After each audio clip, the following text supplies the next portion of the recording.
and we got onto the topic about you get what you pay for on the mortgage side. I think, Richard, you could probably attest to the same thing. You get what you pay for on the homeowner's insurance side as well. There are carriers out there that might be a little bit more pricey, but they're better. The service is better. The coverage is better. Absolutely, and you're never going to know the difference until you have a claim, and that's when it really, you know, that's when an insurance company either walks the walk or they don't. And I'm with an insurance company. I probably could pay a little bit less, but I know that Hurricane Irma comes through and a tree lands on my house, that they're going to have teams of people out there and they're going to be taking care of me right away. I'm not going to be dialing a 1-800 number to try to reach somebody in Atlanta and getting a busy signal and dealing with things like that. But the big thing that a lot of people don't know is that insurance rates are regulated by the state of Florida.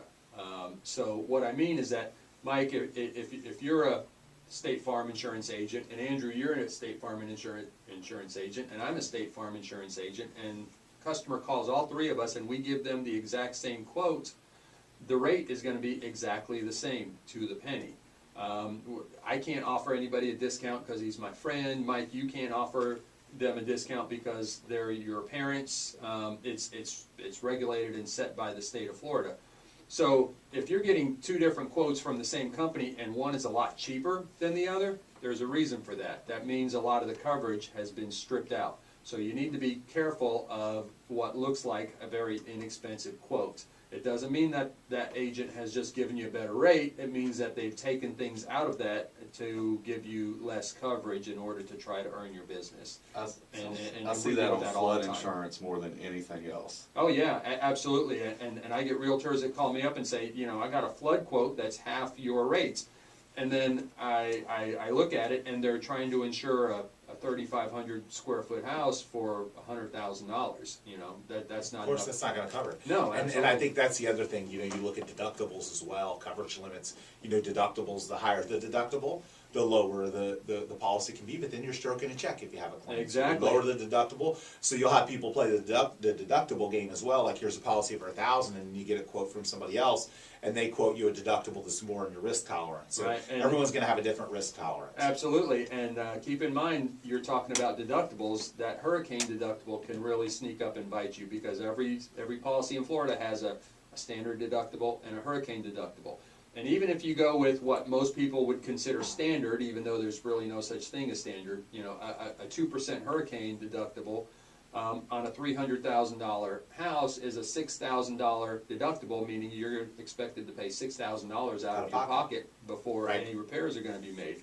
And if you get an agent playing around with that and he may throw in a 5% hurricane or a 10% hurricane. Then you're talking a big You're chunk of talking a change. whole lot of money. It's basically like not being insured during a hurricane. So, you know, kind of on that same topic, you know, so we talked about mortgages, you know, now homeowners insurance, now on the real estate agent side, you know, selling a home for somebody.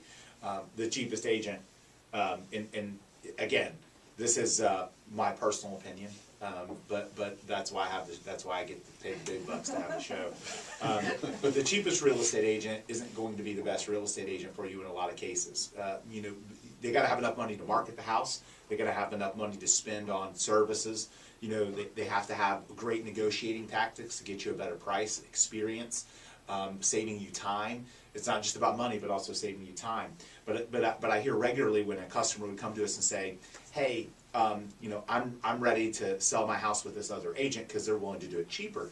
The very first thing I ask the seller is, "Well, let me ask you a really important question. What's more important, the money you put in your pocket, or you know, the money that the agent gets?" "Well, of course, the money I put in my pocket." "Well, so you're selling the most expensive thing you're ever going to sell, and this agent caved on their commission the very first time you asked them. How likely are they going to cave on the negotiation on your equity? If they can't negotiate their fee, you're trusting them to negotiate the purchase or sale of your $500,000 home, and they can't even negotiate their own fee. Sounds like maybe you need to reevaluate that situation. Would you hire the cheapest attorney? Would you hire the cheapest doctor? If you're getting brain surgery, or you're going around and shopping around on price, I mean, you're dealing with the most expensive thing you're ever going to sell, and you're worried about a percentage point or two, thinking it's going to save you money. And it's because you're comparing apples to oranges. You know, a great real estate agent is going to spend, you know, gobs of money marketing that home.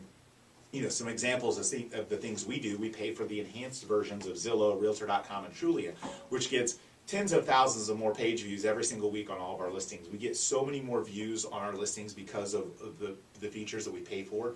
And then we also get the inquiries on our own listings from those websites by paying for them. If you don't have an agent paying for that, and less than 10% of real estate agents in Tampa Bay are doing that, if you don't have your agent paying for that service, then the inquiries on your home on those websites are going to other real estate agents and other companies that don't know anything about your home. You know, video marketing, drones, Matterport 3D tours, exposure on a radio program, you know, exposure to the Tampa Bay Lightning and the games. All those things are things that we wrap into our expenses to you, but they're meant to get more exposure for your home. They're meant to get more eyes on your listing.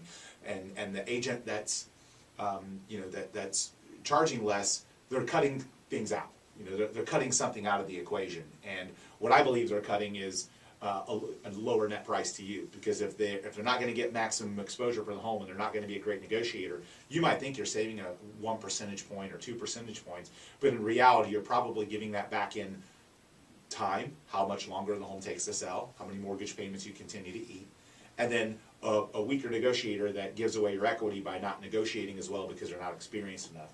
You know, our team, for example, you know, we'll sell over 1,000 homes this year, and you know, our agents in 1 year get more experience than the average real estate agent does in Tampa Bay in 6. You know, so they do a lot more business and they do it a lot more quickly. So for all of those reasons, those are reasons why you don't want to skimp on hiring the real estate agent. Experience is worth money. Marketing is worth dollars to you. You're going to get a better price and better terms. That's one thing I was going to mention too, that agent that's cutting their commission, I would also look to see how many houses they're selling a year. Yeah, you know, are they okay to cut the commission because they're selling a ton, or are they cutting it because they don't sell any? And they end up desperate for a deal. Right. Which means if they're desperate for a deal, how desperate are they going to be to convince you to take a lower price? Exactly. You know, if you're dealing with an agent that sell like us, some of our listing agents will do 10 plus sales in a month. You know, if you're dealing with an agent like that that's an experienced negotiator, they don't need to cave on price because they need a sale. They would rather get as much as they can out of it, and because they're confident in their ability to negotiate. The thing I hear all the time is, yeah, but my cousin's wife's cousin just got her license and I want to help her out. Would you let your cousin's wife's cousin operate on your brain if they just got their MD? You know, I mean, that's really what you're doing. You're opening yourself up to so much risk, the legal risk too, so much risk of losing money, home not selling, months on market. Darcy, you had something you were going to add. Yeah, there's also something else that we do at the Duncan do, and that's education. And we are continually educating the agents at our weekly meetings, and we have a coach, and that's something that we continually do, which a standalone agent and most agents don't. And that's why we're such a strong team and we're such great negotiators. Yeah, and I think, again, it's that constant ongoing training, it's the constant ongoing marketing and evaluation of the home, you know, from social media to YouTube to radio to TV. I mean, really make sure to check off all those boxes, because there's realistically so many, hundreds of tasks that have to happen in a real estate agent's you know, listing and sale of a home.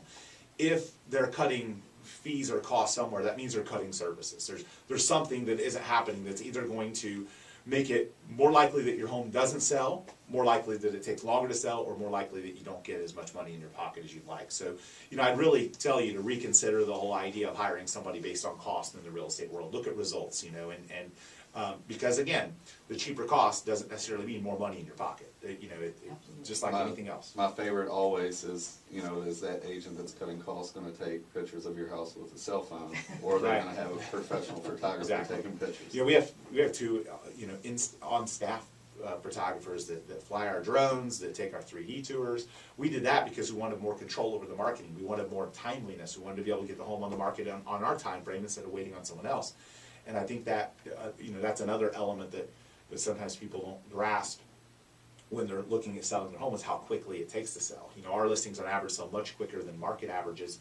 And, you know, if you sit on a house, you know, let's say you're moving up right now and you're selling a 250 and you're buying a 500, you know, with appreciation rates, if it takes you 3 months to sell your home and prices went up, you know, 5% in that month, your $500,000 home went up 25 grand, your $300,000 home, you know, went up, you know, a lot less than that. You lost money just on that by having to wait to buy, in addition to likely getting a lower price the longer it takes for your home to sell. So the expedience of being able to sell the home more quickly is something that goes unnoticed by a lot of people. It's not necessarily just the price, it's price, terms, and timeline. because time costs you money in the real estate world. The longer it's on the market, the lower price you're gonna get, and the less leverage you're gonna have in the negotiation to get a better deal. So hopefully, you know, this has been helpful for you guys, but again, you know, skimping on certain things is common. You know, not all real estate agents are created equal. We don't all do the same thing. We don't just throw it in MLS and, you know, put a sign out and pray. We actually, you know, do a lot of things to get the homes the exposure and the marketing that they need. So we're gonna talk